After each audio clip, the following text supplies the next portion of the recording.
దేవదేవునికి వందనాలండి. ఇస్సాకయ్య గారికి వందనాలు. నా కొడుక్కి 6 సంవత్సరాలు అయింది మ్యారేజ్ అయ్యి.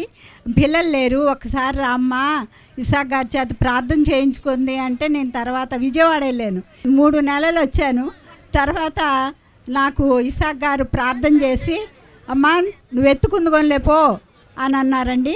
తర్వాత ఏమో ఎవరు కావాలి అని అడిగారు. ఎవరైనా పర్వాలేదు సార్, కొడుకు కోళ్ళు అమెరికాలో ఉంటారు, డాలస్లో.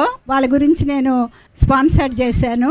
మరి వాళ్ళు నవంబర్ నెలలో వచ్చారు. వస్తే మళ్ళీ ఇద్దరిని తీసుకొచ్చి ప్రేయర్ చేస్తే యాపిల్ను అరటిపండు ఇచ్చారు. ఆ నెలలోనే కన్సీవ్ అయింది. వాళ్ళకి నిన్న సెప్టెంబర్లో అబ్బాయి పుట్టాడు. దేవునికి వందనాలు. ఇదిగో ఈ అమ్మాయి నా కూతురండి. వాళ్ళకి 3 తోడుకోడళ్ళు, వాళ్ళ దేలూరు. అయితే 3కి 4 ఆడపిల్లలు. 4 ఆడపిల్లలు అయితే నేను నాతో పాటు తీసుకొచ్చాను.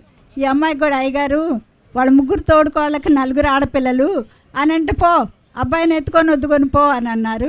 సరేనని ఇంక తర్వాత కన్సీవ్ అయింది. అబ్బాయి పుట్టాడు, నార్మల్ డెలివరీ. అసలు దేవదేవునికి వందనాలు. ఈ సాక్షి దేవుడు దీవించును గాక. ఆమెన్.